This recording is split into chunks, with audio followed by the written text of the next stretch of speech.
Okay, guys, this is going to be your video lecture for a couple different sections in under the Creative Impulse. So if you're in lessons, and this is still our first week, Creative Impulse.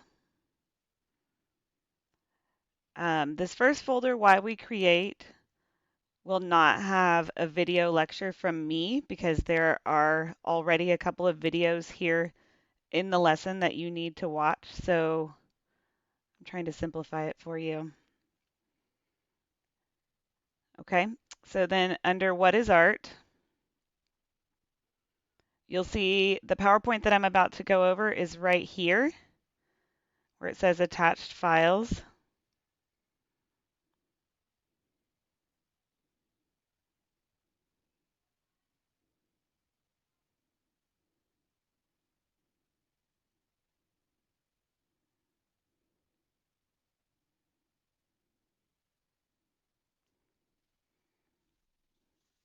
And I'm going to go over this really quickly with you so that when we have our discussion on Wednesday, you can be ready with your questions. So, chapter 1 in your book is the nature of art and creativity. I'm sure we're all wondering, what is art? Your text defines it as a visual expression of an idea or an experience formed with skill through the use of a medium, which is a material. Okay. Creativity is defined as the ability to bring forth something new that has value. And I wanted to discuss this image from your textbook. So this work is 12 color photographs by Robin Rode, and it's a good example of visual creativity using very simple means. So contemporary South African artist Robin Rode drew a basketball hoop on a street and then photographed himself lying down in 12 different positions as if he were flipping through the air and dunking the ball. It really creatively uses this low-tech chalk drawing, um, and it shows creativity and that creativity can be an attitude. All right.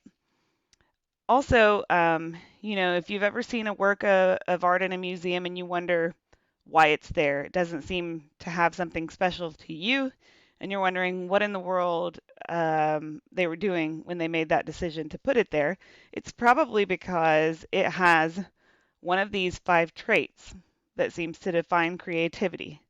So the first one is associating. That's the ability to make connections across fields that are unrelated. The second one is questioning, which is persistently challenging the status quo, asking why things work the way they do. The third one is observing, intently watching the world around without judgment. Fourth one is networking, being willing to interact with others and learn from them, even if their views are different.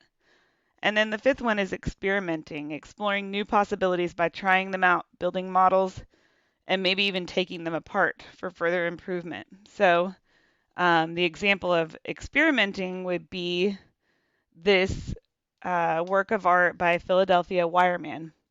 And make sure you read about that in the text, but we can tell by looking at it that this artist was experimenting with different materials, and these were actually collections of small objects that were set out with the trash in a neighborhood.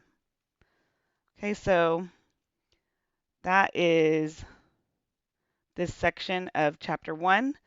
As always, if you have questions, email me, and I will talk to you guys soon.